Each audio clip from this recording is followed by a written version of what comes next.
Kas ir cilvēks? Radio studijā Tālvaldis Tālbergs un Juris Doveiko. Lai Dievs svētī, cienījamie radioklausītāji, priecājamies tikties atkal, un tā ir Dieva žēlastība, ka varam runāt par cilvēku, kuru Dievs ir radījis. Es sveicināts, Juri. Sveicināts. Un šodien runāsim par mūsu redzi, un ne tikai fizisko, bet, protams, arī par mūsu garīgo redzi. Un ja tas tā labi izdosies, tad arī šodien mēs noslēgsim šos vārtus, jeb kaut gan būtu ļoti, ļoti daudz par ko runāt. Zini, man bija jādomā, kas ir cilvēks, un Bībelē daudzkārt ir rakstīts, ka tu, kungs, viņu uzlūko. Bet tāpat laikā, kas ir cilvēks, kad Dievs ir tik brīnišķīgi viņu radījis? Un ja mēs tā paskatāmies tik ļoti niansēti, mēs varētu runāt un domāt un iedziļināties, kaut vai šajos vienos redzes vārtos, jeb dzirdes pēc tam noskatīsimies, un vēl. Kā tas viss pārvēršas un aiziet uz mūsu sirds vārtiem, kā tas pārvēršas un kā tas pārvērš mūsu visu būtību, pat mūsu ārieni izmaina. Tikai dzirdēts, jeb skatīts attēls, jeb dzirdēts skaņa, vārds, kā tas izmaina mūsu visu būtību vienreizēji. Un es domāju, cik brīnišķīgi Dievs ir radījis, un man skumji ir, ka ir joprojām cilvēki, kuri uzskata, ka pasaule būtu daudz brīnišķīgāk, ja nebūtu cilvēka. Zini, ir tāds viedoklis, ir tīpaši šodien. Jā, nav cilvēku, nav problēmas. Bet otra puse ir tā, ka, cilvēks ir tik ļoti samaitājis visu apkārtējo dabu un pasauli, ko Dievs, protams, ir brīnišķīgi radījis. Jā. Un nabaga lopiņi, un nabagi visi mocībās dzīvo un mocās.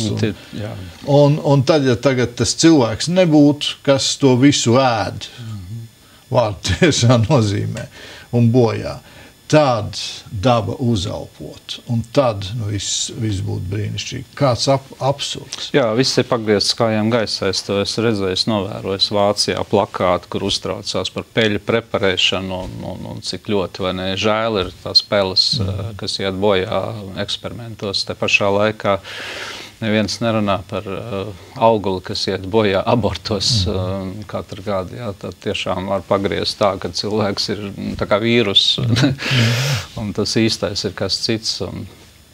Bet es gribētu to domu vēlreiz arī pastiprināt, ko tu teici, cik svarīgs ir skats, ticības skats.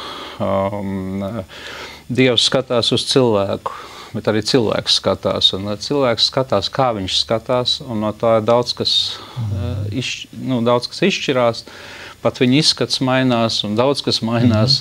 Tāpēc arī Bībele tik ļoti lielu vērību pievērš ticības skatam, kāds viņš ir. Un pat Pāvils vienā vietā saka galātiešiem, lai nolādēts 2 reizes, kas sajauc jūs, kas maina šo ticību, kas sagroza evaņģēliju. Tātad tur ir stratēģiskas lietas, un šiem acu vārtiem ir tieši tā lielā nozīme, par ko mēs šodien vēl gribētu vēl nedaudz parunāt. Acu vārtu, tā stratēģija, stratēģiskais redzējums. Tāpat kā Dievam ir aizvien stratēģija, viņš ir ar dievišķu stratēģiju, savu pestīšanas plānu, un tur nav nekādas kļūdas, un tur ir viss pareizi, un tur notiks tā, kā notiks, kā viņš ir nolicis. Bet arī cilvēkam ir lemts, jeb dots viņa tēlā un līdzībā, arī šo spēju iegūt, jeb attīstīt, redzēt tāli, redzēt stratēģiski, redzēt pareizi, redzēt ļoti, ļoti asi. Jā, zini, es tā domāju, faktiski ko mēs Latvijas Kristīgais radio jau tūlīt, ja tas kungs atļaus, atzīmēsim 21 gadu jubilēju. 24 stundas dienā. Ko mēs darām? Faktiski šo te redzējumu. Jā, cenšamies barot. Barot, pareizāk sakot, virzīt pareizā virzienā. Bibliskā virzienā. Nevis manā virzienā, ne tavā virzienā. Pasarg Dievs. Bet bibliskā virzienā. Jo līdz ko šis ir novirze, tā ir aiziet visa dzīve nepareizi. Jā. Tā ir ar šo aci un tā ir ar ticības acis, tā nav kaut kāda okulta acis vai kaut kā trešā acis, ar ko var redzēt vienkārši neredzamā pasaulē. Tādā veidā mēs nerunājam, bet mums ir tiešām šis redzējums, kas ir pasaule, kas mēs paši esam un kur viss virzās, kā viss virzās un kas mums jādara. Tāpēc, zināmā mērā, mēs varam teikt, ka te ir tāda ērgļu lietas. Jā. Atklāsmes grāmatā 4 Ecehīlā vienā nodaļā ir daudz runāts par acīm. Acīm, kas ir ap Dieva troni, kas ir viņa serafos, kas ir tajās 4 būtnēs, viena no kurām ir ar ērgļu izskatu. Jā. Un tātad tas ir viens no Dieva atribūtiem. Piedošana par šo svešvārdu, tā ir viena no tādām Dieva īpašībām. Redze, acis un kad tur ir ļoti daudz acis. Bet mums kāds labums no tā, ka Dievs arī kādā situācijā, piemēram, prasa pravietim Jeremijam. Un viņš prasa arī mums, tādā pārnestā nozīmē, ko tu redzi, Jeremija? Un es atbildēju, es redzu mostošos mandeļa koka zāru ar ziediem, un tad tas kungs sacīja uz mani, tu redzēji pareizi. Lūk, šeit ir tā redzes pārbauda pravietim, un vispār tātad Dieva pravietim jau tas ir tā kā per se, tas ir kā likts, ka viņam ir jābūt ērgļa redzē. Ja viņam nav ērgļa redzes, tad tas nav Dieva pravietis, viņš kaut ko citu dara.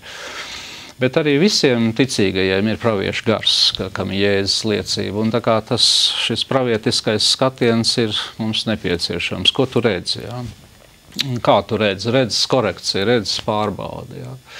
Tieši tāpat kā būs runa par muti, jā? Tad mutē kā taurei jābūt, kas skan precīzi, skaidri, izdod skaidras skaņas un nevis tur bla, bla, bla, bla par riņķi un neko nevar beigās saprast un viss ir maigi un mīļi un labi un nekādas skaidrības. Tā arī šeit. Ko tu redzi, to es redzu, tu redzi pareizi. Lūk, un te ir ko padomāt. Tu nāk man atmiņā salīdzinājums. Ja šodien mums Dievs jautātu. Tagad es to saku katram atsevišķi. Klausītājiem, skatītājiem.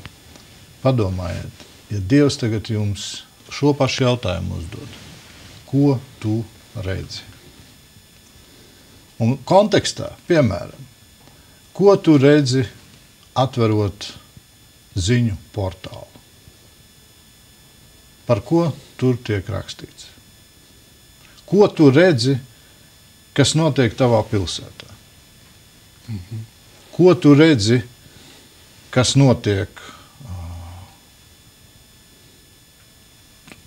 Un tad, vai tu spēji saskatīt,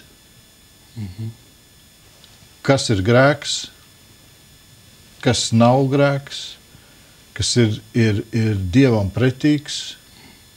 Vai tu spēj to pareizi to novērtēt? Pareizi uz to reaģēt. Vispirms, lai pasargātu sevi, lai pasargātu savu ģimeni. Un iesim tālāk, lai pasargātu arī savu tautu. Tieši tā.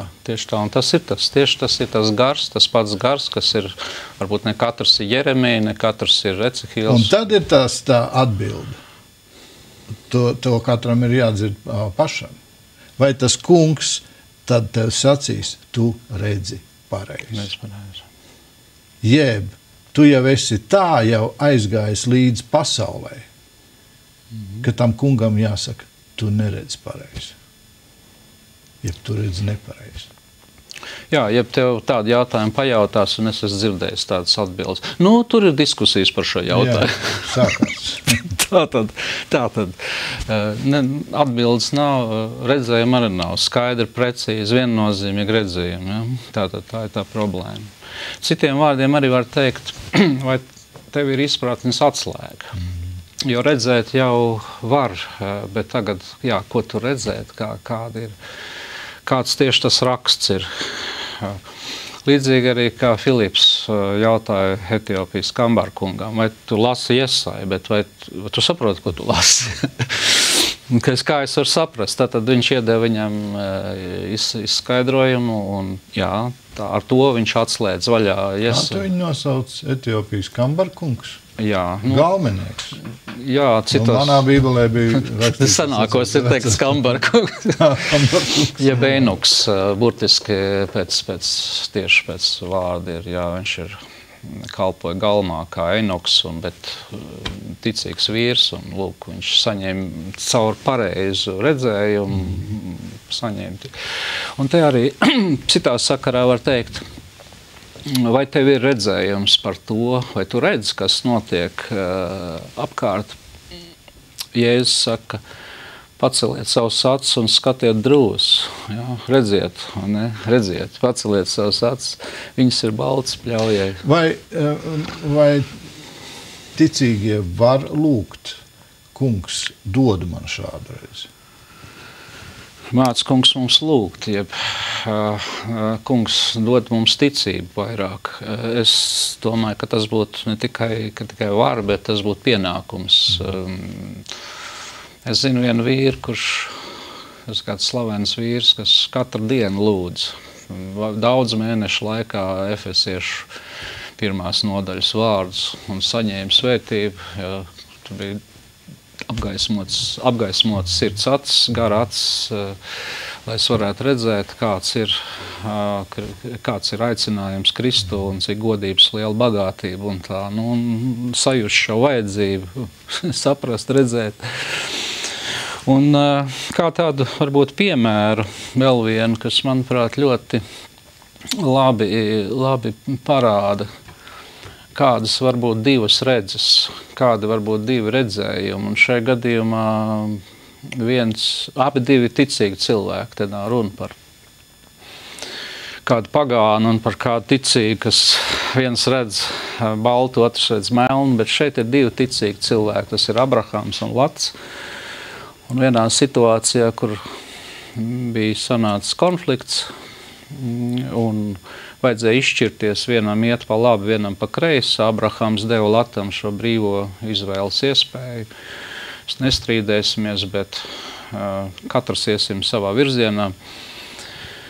Tad ļoti zīmīgi, ļoti svarīgi priekš acu šīs lietas, priekš strateģiskā redzējuma, priekš tā, lai mēs saprastu, kā var dažādi redzēt lietas un kāds tam ir rezultāts.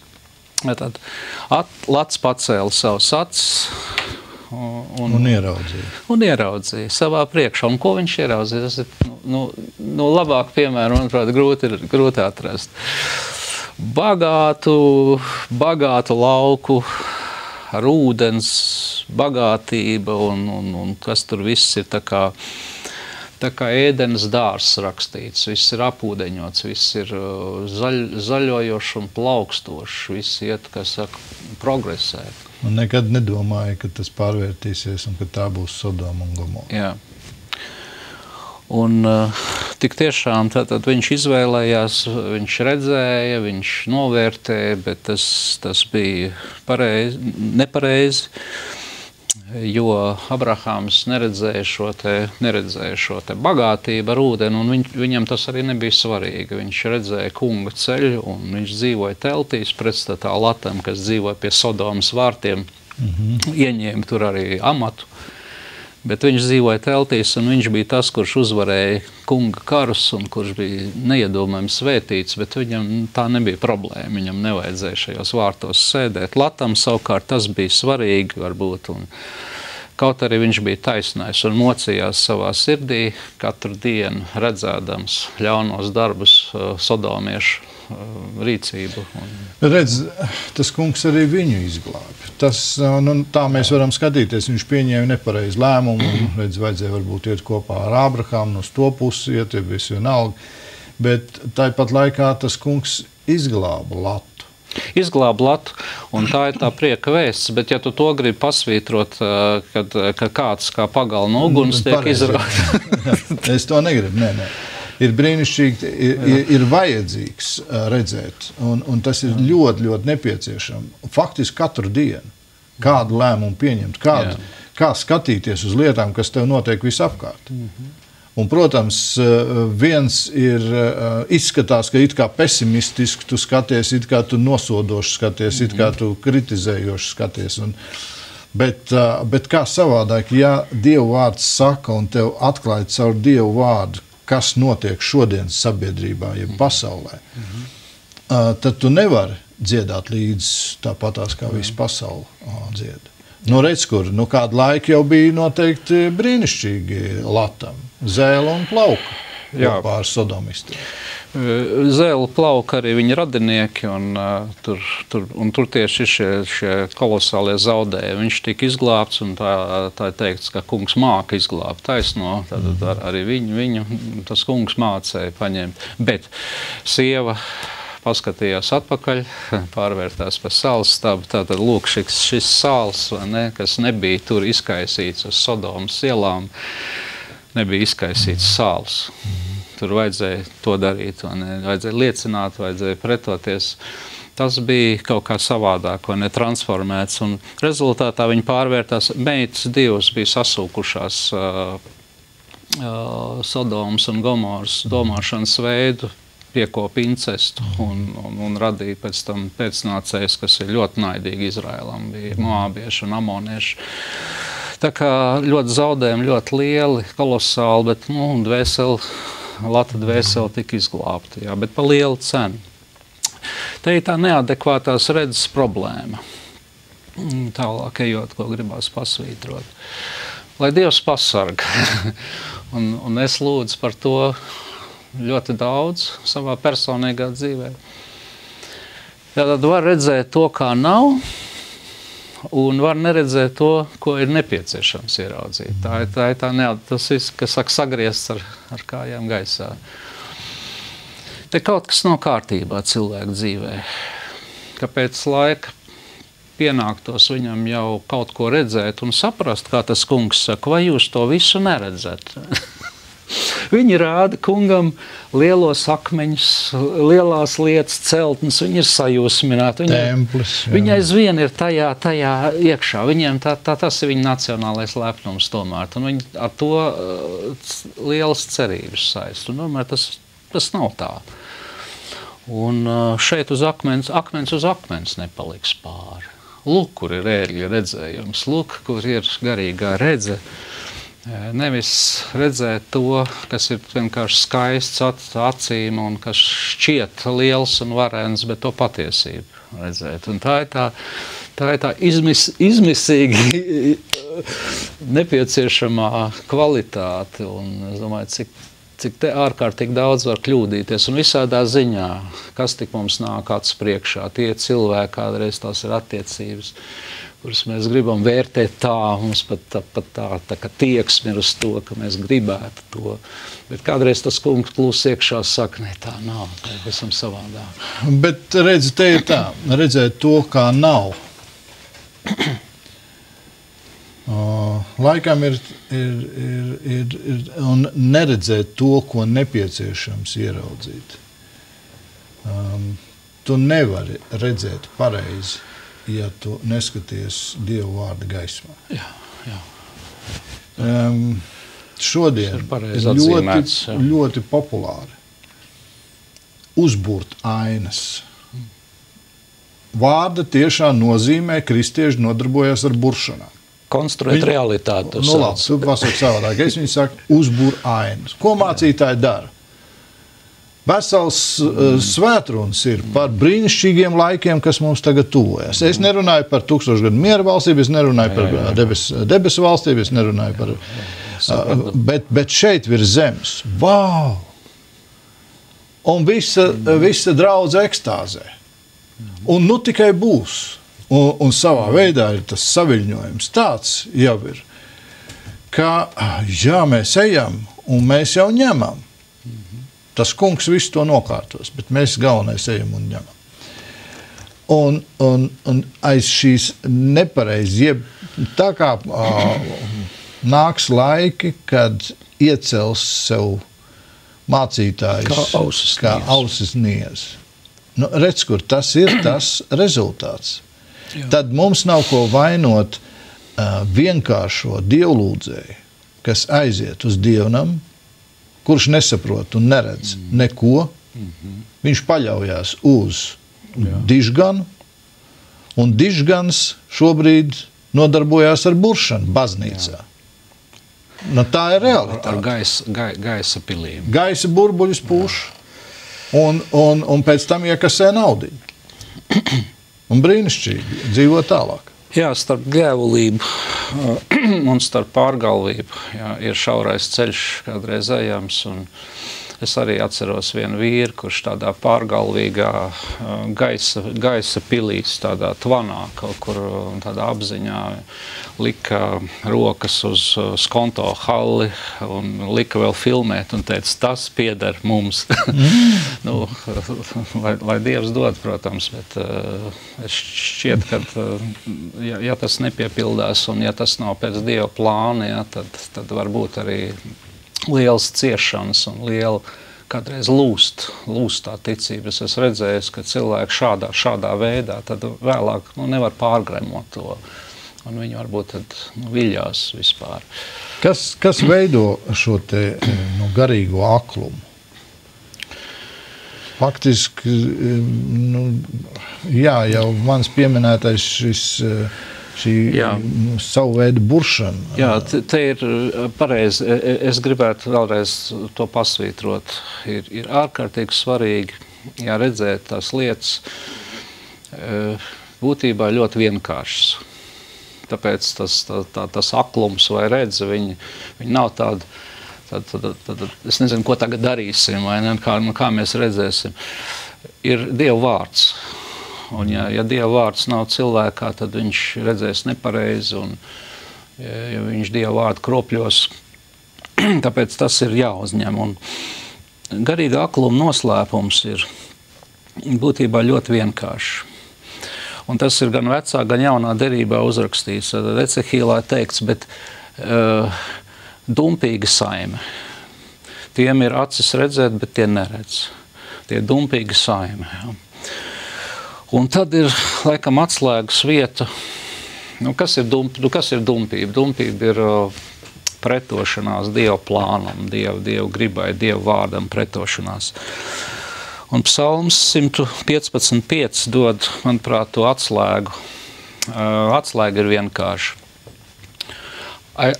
Kaut kur aizmugurē, kaut kādā vietā stāv nenožēlot grēku, elku pielūkšanu. Izrādās, ka kas dara cilvēku aklu? Un psalmists saka, viņu dievekļi sudrabs un zelts, cilvēku rokām darināti. Tiem ir mute, bet tie nerunā, tiem ir acis, bet tie neredz, tiem ir ausis, bet tie nedzird, un tā tālāk. 8. pantā ir teikts, tādi paši ir arī tie, kas tos darina un kas paļaujās uz tiem. Tātad citās vietās arī vēl ir teikts, ka kas pacēla acis uz Izraēla nama elka dievībām. Kas paceļ uz to acis, ar viņiem kaut kas notiek. Sākumā arī tu teici, kaut kāda transformācija, kaut kas nepareizs notiek. Un ka gala rezultātā, ja cilvēks iesīkstē šajā elku kalpībā. Elku kalpība ir dziļš jautājums. Tas nav tā tikai, ka tu izveidoji kādu figūriņu un noliki. Kaut gan arī tas gadās.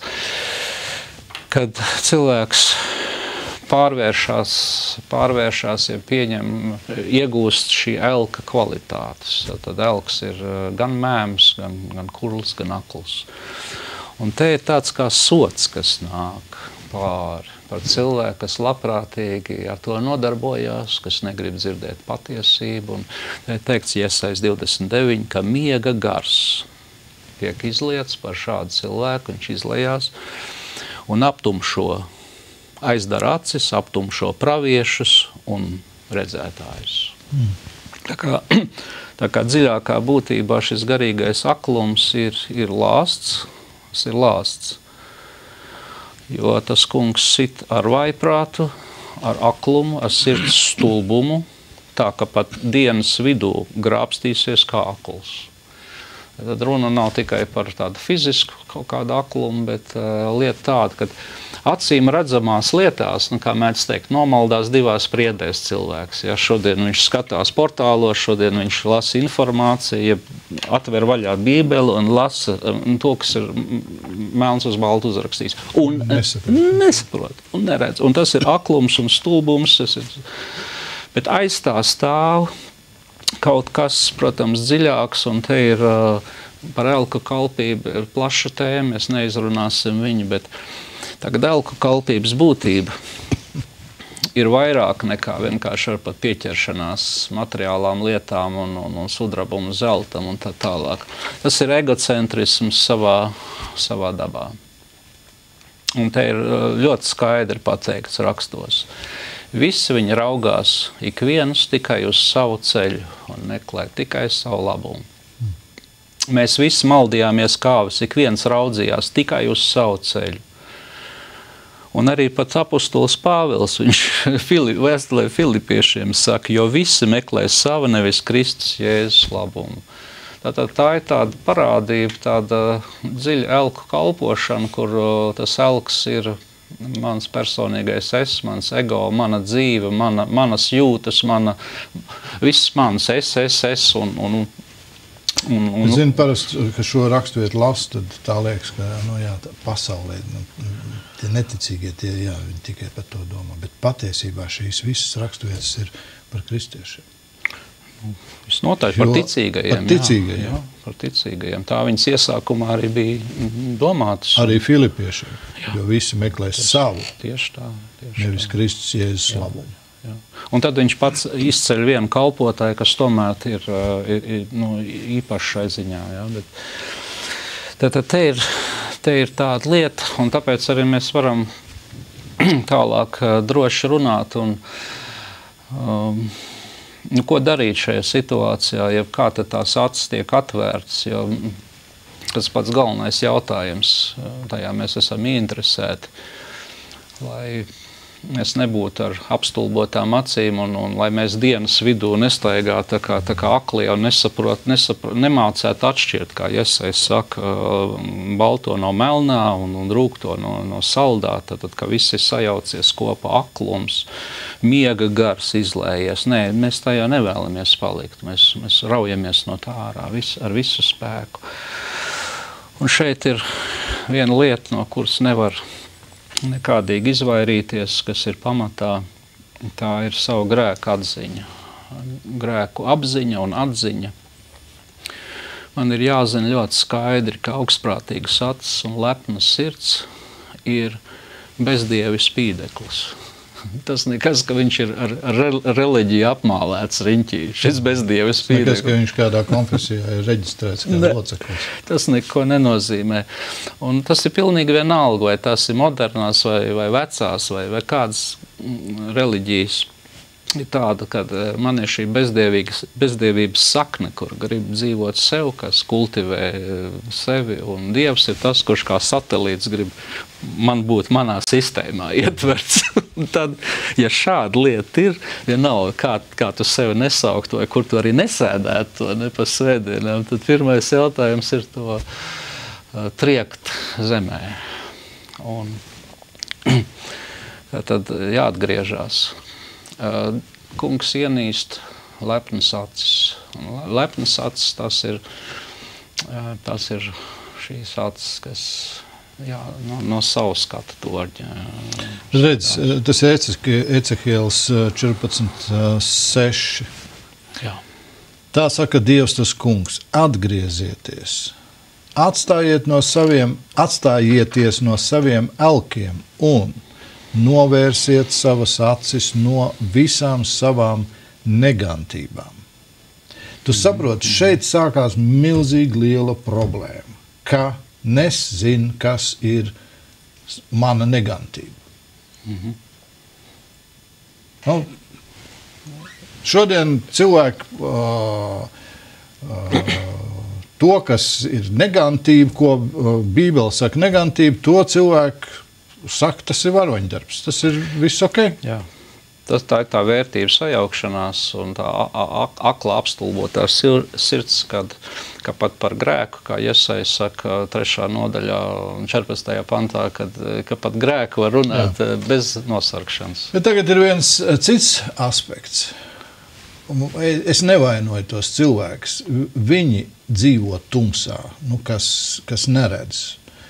Es nevainoju tos cilvēkus, kuri lepojās ar vienalga kaut kādām animālijām, jeb perversijām, jeb visu vienalga, ar ko viņš tur lepotos.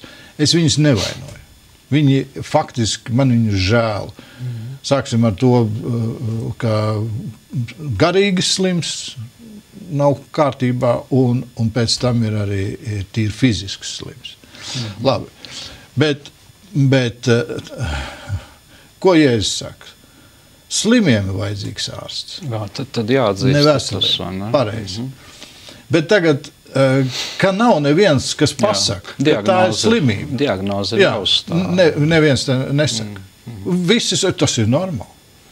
Jā, ja mēs par to varam diskutēt ar dažādu viedokļu. Jā, dažādas atziņas. Jā, nav skaidrs ērgļa viennozīmīgs redzējums. Un tad vislielākā atbildība ir uz Dievu bērniem, kuriem, un tad lūdzu ejiet vienalga, kādam varbūt nepatīk, ka es saku baznīca, kādam nepatīk, ka es saku draudz, kādam nepatīk, ka es saku konfesiju, kādam nepatīk, ka es saku bīskapu un priesteru un mācītāju. Mīļie draugi, man vai jūs patīk vai nepatīk? Es vienalga to turpinu un sacīšu.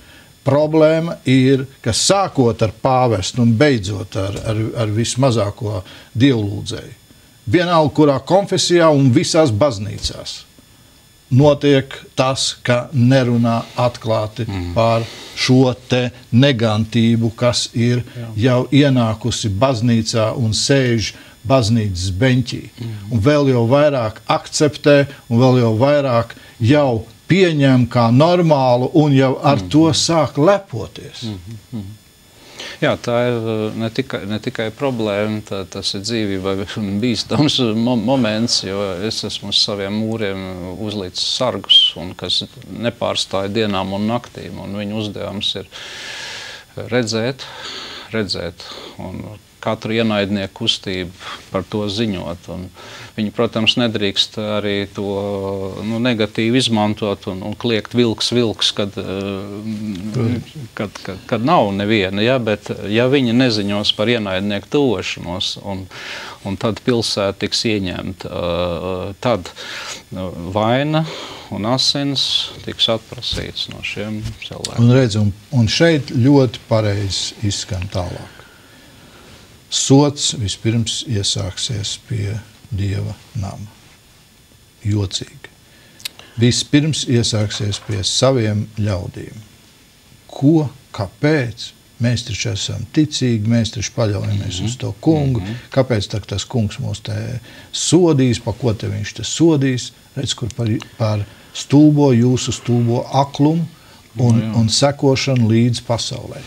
Tad arī evaņģēlijs izmainās, viņš iegūst pavisam citu morfē, kā grieķi saka, un tad viņš maina savu dabu.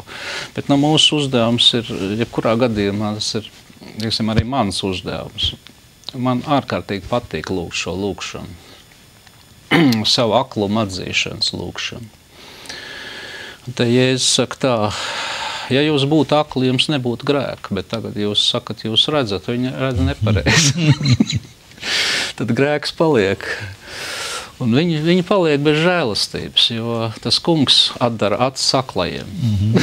Viņš nav nācis pie veselības mitriķiem, viņš nav nācis pie super tādiem redzīgiem. Es taču redzu, es taču zinu visu. Nē, es neko neredzu, es neko nezinu. Es esmu akls, stulbs. Jā, man nav kauns par to teikt, jo es apzinos savu aklumu un stulbumu, bet tāpēc jau man vajadzīga šī žēlastība katru dienu. Es zinu, ka es varu redzēt nepareizi, es varu redzēt to, kā nav, un es varu neredzēt to, ko vajag redzēt. Un tāpēc es saku, kungs koriģē, dod man atkal no jauna, un es nepaļaujos uz savu pieredzi, es nepaļaujos to, kas ir bijis agrāk.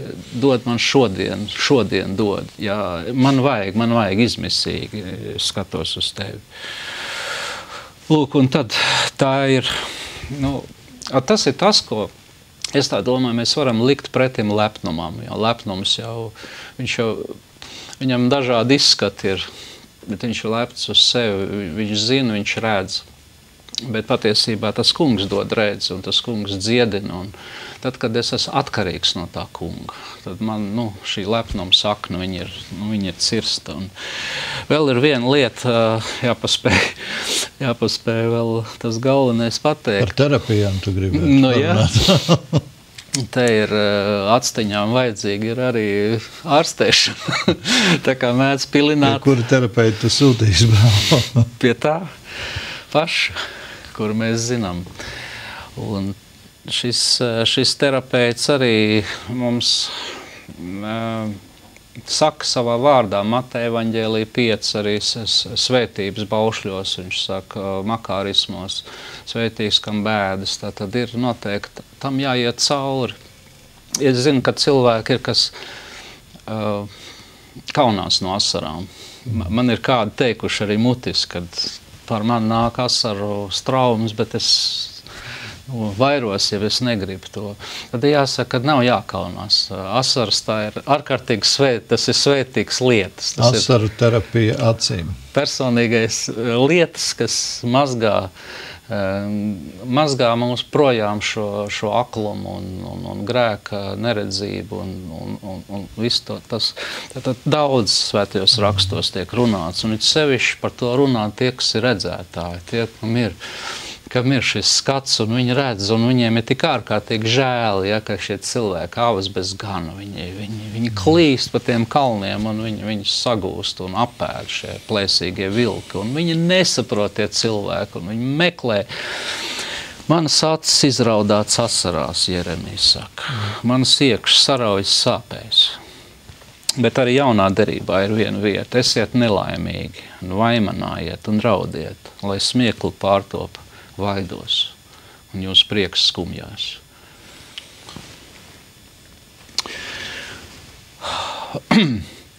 Un kad mēs esam atzinuši kungam, mēs esam pateikuši viņam, kas mēs esam. Mēs esam savu atkarību apliecinājuši. Kungs nāc un dziedina manas acis, un es paceļu savus acis uz tevīm. Tad mums ir arī lūkšana, ko lūgt par acīm. Jā, tu jautāji sākumā, cik pareizi ir lūgt, lai man būtu pareizi redz. Te ir miljonus rakstvietas, tikai dažas var pieminēt. Atdara mans acis, lai es skaidri saredzu. Jā. Tātad tavu vārdu brīnumu darbs, lai es saprotu. Kungs atdara. Šī rakstvieta ir ārkārtīgi būtisks. Psalms 13. 4. Atdari manas acis spodras, ka es neaizmiegu nāvē. Tad aizmigt nāvē, tas nozīmē iet pazušanā, tas nozīmē būt pieviltam, sakļauties ar kaut kādu aplamību. Un vienmēr pastāvīgi. Es esmu kādreiz pie sludināšanas jautājis, cik jūs esat lūguši šo lūgšanu no rakstiem. Dar mans acis spodras, lai es neaizmiegu nāvē. Ja tu domā, ka tu nevari aizmigt nāvē? Es zinu, ka es varu aizmigt nāvē. Ļoti ātri, jā. Nu, un visbeidzot, es saku, tuvojoties tādam finišam šajā skrējienā par acīm, ir arī zināms acu treniņš. Arī tiem cilvēkiem nepieciešams, kas kas ir atgriezušies no grēkiem un kas ir dziedinājuši savus acis un kur ir arī savus acis slacējuši ar asarām. Te ir zināmas lietas, kas ir jādara visiem, kā treniņš, un tas ir katru dienu un daudzos gadījumos. Neviens nevar paļauties teikt, ka tas jau ir pagājis etaps, tas var nebūt pagājis. Kad atkal no jauna ir jāsaka kopā psalmistu 101.3. Es neraudzīšos uz ļaunām un kaunu pilnām lietām. Bet tā jau redz ir apņemšanās. Es nedarīšu. Strikta. Un ļoti pat vārdarbīgi pret savu. Un tur ir kaut kas jācērt nost. Jā. Nesāc ar acis izraušanu, bet vispirms Dieva spēkā jācērt kāds kabelis puš. Varbūt jācērt kāds abonements puš. Kaut kāds vēl, ko tu esi pasūtījis. Visu vienalga. Ir jācērt puš. Jā. Šī miesīgā acis, kas vēlās noraudzīties uz ļaunām un kauna pilnām lietām, es esmu pārliecinājies, ka viņu izlabot nevar. Viņa tāda ir pēc savas dabas. Viņu var tikai cirst un aizvietot ar kunga acīm, un tas ir tāds ļoti aktīvs process. Bet tā atbildība ir ļoti liela. Šis vārds, es skatījos, ko nozīmē ļaunas un kauna pilnas lietas latviešu tulkojumā. Vārds, kas šeit ir lietots ebreju valodā, ir Beliāls. Beliāla lietas, tātad vēlna lietas. Angliski any unlawful thing. Tātad visas lietas, kas nesakļaujās ar Dieva vārdu un patiesību, ir acīm kaitīgas. Un, ja mēs tagad vēlamies skatīties uz šādām lietām, ja, tad te kaut kas ir jādara. Citādi iestāsies aklums. Ja. Te ir arī citi gadījumi, kur ir derība noslēgta ar pašu acīm. Un man patīk šī lūkšana, nogriez manas acis no nīcīga. Es ļoti bieži lūdzu šo lūkšanu. Piešķir man jaunas spēks tavos ceļos. Jo nīcīgais, redz, te arī par to ir daudz ko runāt, jo šodien izprat, kas ir nīcīgs. Faktiski, labi, viss ir nīcīgs. Bet kaut kā neapliecinās tās ikdienas dzīvē, kad viss tev ir nīcīgs. Tad ja viņš iznīks, tad ko tad tu raudi, kad tur kaut kas ir pazudis, jeb kaut kas ir salūzis, jeb kaut kas ir... Savas manas izlaupīšanu uzņēmāt ar prieku rakstīts. Paga, ko tu te runā? Tas ir pat raku, jā. Tas pat raku. Vispirms sāc ar to, ka viss ir, lai mēs sāktu lēnām domāt, tas ir nīcīgs. Jā. Un vai man tur pie tā nīcīgā vajadzētu kavēties? Vai Amerikā sen atpakaļ bija tāds jēdziens, viņš šobrīd arī ir ienācis jau Latvijā, par cik ir lielveikali. Window shopping.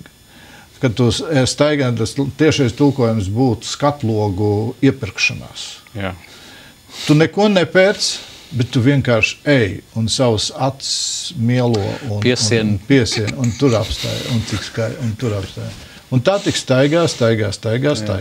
Jā. Un to window shopping tu taisi, un ja tu kaut vienreiz nedēļā to dari, vienalga, šobrīd jau tas tev nav jāiet vairāk pat uz veikalu, lielveikalu. Šodien tu ieej internetā, un tev ir tāds shoppings uztaisīts. Pat piesūt klāt visu ko.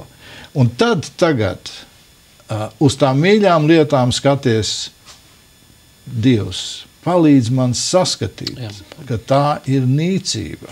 Palīdz redzēt pareizi. Palīdz redzēt pareizi. Kas tas ir, kā tam vieta ir. Jā, es daudzas nīcīgās, mēs arī redz, kur lietojam nīcīgas lietas. Faktiski viņas ir nīcīgas lietas, un viņas ir tik nīcīgas, ka mēs pat nemanam. Pasties apmēram 3-4 gadi, un viņš jau ir jau nīcība, bet mēs to neatzīstam. Mēs gaidām jaunu modeli.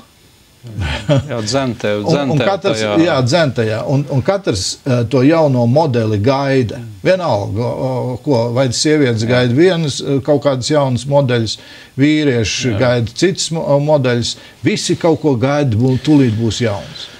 Bet ja es tikpat labi gaidītu savu sirds modeli, vai ne, pareizo un garīgu. Pareizi, un tad vispirms saprast to, ka tā ir nīcība, ka lai mana sirds tam nepieķerās, lai mana sirds tam par to nepārdzīvo, lai manas, bet padomājiet tagad nākošo, lai mana lūkšanas nav par nīcīgām lietām. Mīļie, mēs taču tik daudz lūdzam Dievam nīcīgas lietas. Ko tas kungs saka, es tev tās visus gribu piemest. Jā, tās izvirzās centrā. Mums tas ir centrā. Kungs, tu redzi, man vajag, es gribu jaunāko modeli baltā krāsā. Stratēģijas trūkums, acu slimība. Aklums tas ir. Paldies, Juri, tev. Lai Dievs bagātīgi svētī. Atgādināšu, ka šodien jūs varat sazvanīt arī Juri no 2 līdz 4. Un tālruņa numurs ir 6728 7118. Vēlreiz 6728 7118. Un gribu atgādināt, ka šodien būs 6. raidījums mūsu ciklā Bībele par nākotni, kurā mēs atbildēsim uz jūsu jautājumiem. Vēl šodien ir iespējams jums zvanīt uz Kristīgo radio un arī uzdot savus jautājumus. Paldies visiem tiem, kuri jau ir savus jautājumus izteikuši un atsūtījuši. Vakarā tiksimies raidījumā Aktuāla diskusija. Lai Dievs jūs bagātīgi svētī. Visu labu!